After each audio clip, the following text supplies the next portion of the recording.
Obrazovanje je ključni faktor za razbijanje predrasuda i stereotipa, ne samo kod romske zajednice, već kod svih manjinskih grupa. Put obrazovanja ni malo nije lak. Upornost i istrajnost su jedino sredstvo do cilja. Danas je sa mnom jedna žena, Romkinja, koja razbija sve predrasude i stereotipe. For the thesis, Roma Student Access to Higher Education in Serbia, Challenges and Promises, Tanja Jovanović.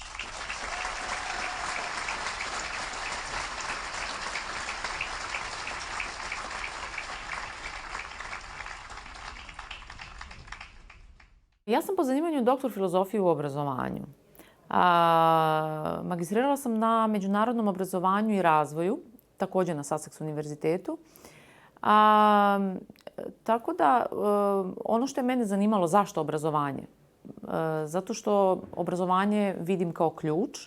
Ono na čemu sam doktorirala, moja doktorska teza je vezana za Roma Access u visokom obrazovanju, odnosno romski pristup visokom obrazovanju, ali ne samo fizički pristup.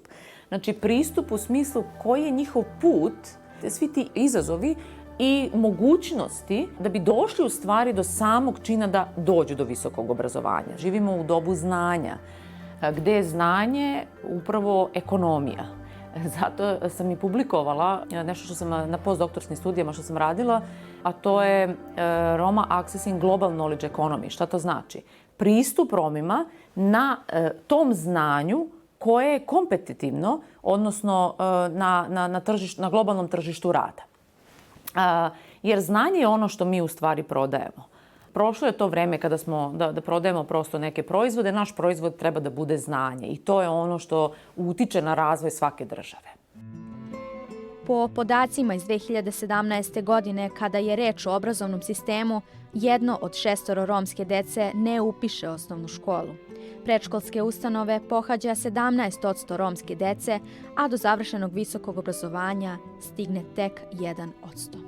Što se tiče obrazovnog sistema, obrazovni sistem u našoj državi, ne bih rekla da je loš, nije loš. Samo bi prosto trebalo da prikupimo. Mi ne treba da menjamo obrazovni sistem, mi treba samo da ga dopunjujemo. I treba da donesemo nešto što ima dosta studenata, verujem da ima dosta studenata koji se bave ovom temom kojom se ja bavim, obrazovanjem i tako dalje. Ima ljudi koji su išli van. Možda ne u Engleskoj ne, ali ima ljudi koji su išli recimo van.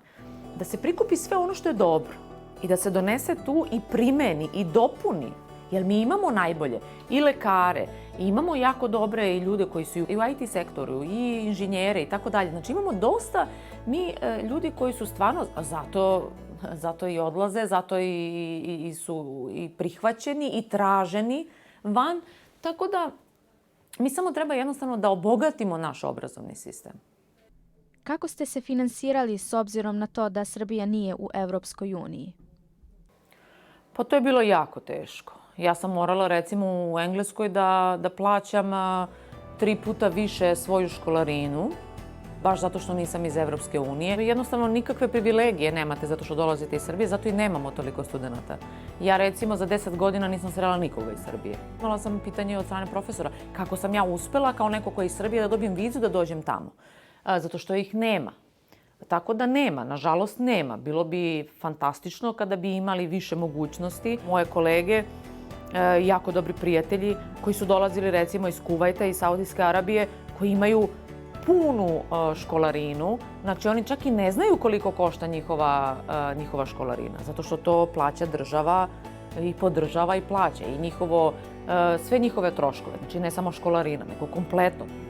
Kako je izgledao taj trenutak kada ste uzeli diplomu? Ja prosto nisam osjećala ništa. Prosto je bio jedan ravan osjećaj. Čak nisam bila svesna ni nakon toga ni 2 godine.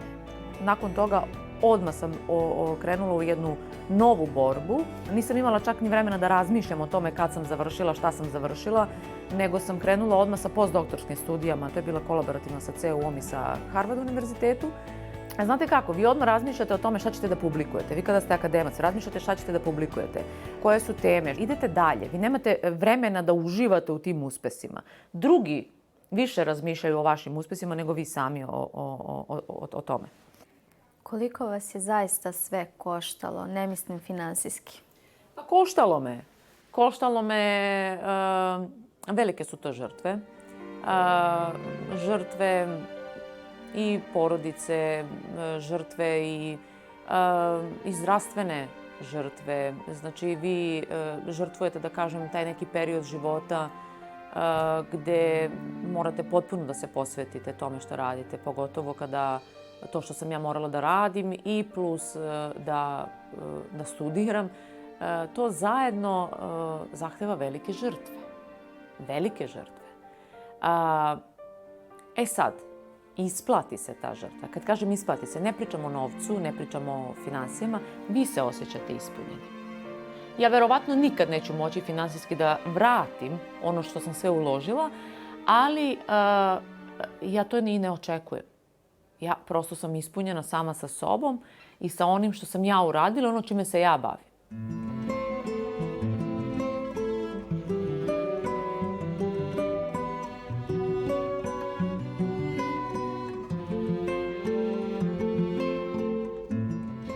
Koliko se Beograd promenio od poslednjeg puta kada ste bili ovde? Beograd prosto se promenio samo u smislu strukture građana. Ono što sam ja mogla da primetim, s obzirom da pre godinu dana sam došla ovde. Ono što ja vidim prosto je samo to da vidim dosta multikulturalizma ovde, dosta ljudi sa svih strana, što me vrlo raduje. Beograd je jedino što se promenio je u toj nekoj strukturi građana koja je, imamo više ljudi sa svih strana, što me vrlo raduje, gde mogu da čujem recimo sve moguće jezike. Šta je to što vas vratilo ponovo u državu u kojoj ste rođeni? Nostalgija.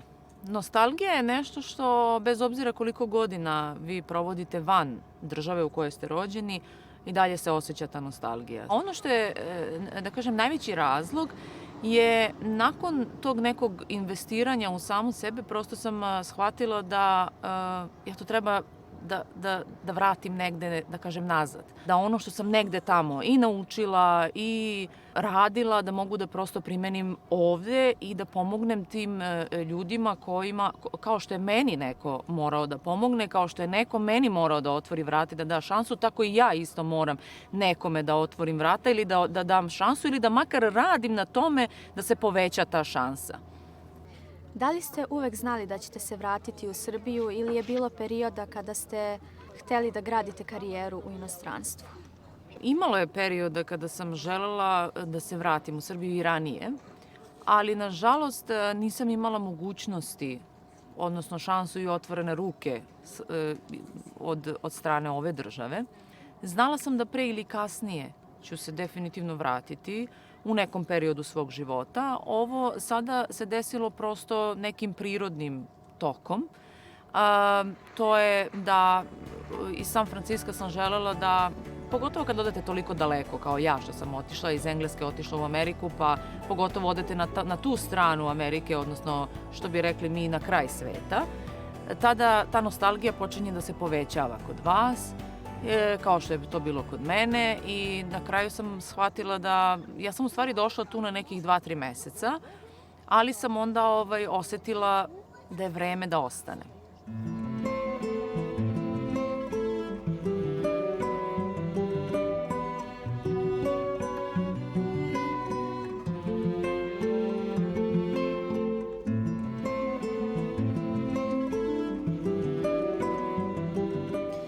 Kako ste se adaptirali posle toliko godina života u inostranstvu na život u Srbiji? Pa moram priznati da ja nikad nisam napustila Srbiju kompletno. Znači, ja sam odlazila, dolazila, tu mi je porodica. Neke svoje angažmane koje sam imala u toku svog posla su bili vezani za Srbiju i uvek sam se trudila, gde god sam radila, da Srbija nekako bude uključena u sve poslove koje sam ja radila, da bude jedna od zemalja koja je uključena. Neke kulturološke razlike postoje, a i kulturološke navike.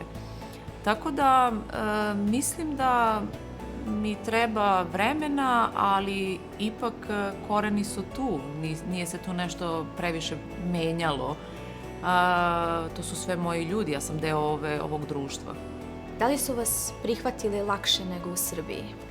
Pa moram priznati da da. I kada sam otišla iz Srbije, otišla sam u jedno, da kažem, internacionalno društvo. Živela sam neko vreme u Mađarskoj, pa sam onda otišla u Englesku, iz Engleske sam otišla u Ameriku. U nekom međuprostoru, da kažem, živela sam nešto kratko i u Nemačkoj. Tu nisam osjećala neku veliku, da kažem, različitost ili neki tretman koji me stavlja u neke različite pozicije za razliku od drugih. Znate kako, ja sam bila prosto na univerzitetu. Tu imate multikulturalnu sredinu, ljude sa svih strana sveta. Ja sam vrlo glasno govorila o tome ko sam, šta sam i odakle sam. Pored toga sam čak i pokušala da dovedem to neko romsko pitanje na univerzitetu Sussex gde sam studirala, baš iz tog razloga da dođe do tih nekih otvorenih vrata na univerzitetu gde nije bilo do sada takvih prilika. Da li ste morali da radite duplo više od drugih? Mi nosimo, kako bih rekla, dupli teret. Ne samo zbog etniciteta, nego prosto i zbog toga što ste žena, jel tako? S obzirom da se i dalje nalazimo u jednom maskulin društvu, teret uvek postoji. Zbog same predrasude, zbog samog stereotipa. Vi uvek morate da radite duplo više da bi bili jednaki. To je taj teret koji mi vučemo, ali to ne znači da treba da odustanemo. Šta vam je bilo najteže na putu do uspeha? Moram priznati, nije bio lak. Dolazim iz jedne minus faze. I kada se vi penjete stepenik po stepenik, tu nekoliko faktora igraju ulogu. To što ste žena, imate tereta to što ste Romkinja, imate teret što dolazite iz niske klase. Znači, vi imate već 3 faktora koje vama otežavaju put. Tako da u toj situaciji vi morate da se nosite i sa okruženjem, da se nosite i sa svim izazovima koje sve to nose, svi ovi faktori, i pritom da sledite vaš san. Moram priznati da sam ja imala jako veliku podršku porodice, više moralnu podršku, pošto nisu bili u situaciji da me finansijski podržavaju, ali sam imala ono što je bilo možda i vrednije od tih finansija, to je ta moralna podrška. Majka, ona je ta u stvari koja je, da kažem, od malena me vodila na taj put. Šta bi poručili mladima? Baš što bi rekli Englezi, don't give up. Nemojte nikada odustajete. Svaki san je ostvarljiv kada ste uporni u tome i kada dovoljno jako to se želi. To ne znači da sam ja sve svoje snove ispunila. Profesionalno. I dalje imam svoje profesionalne snove i ne odustajem od njih.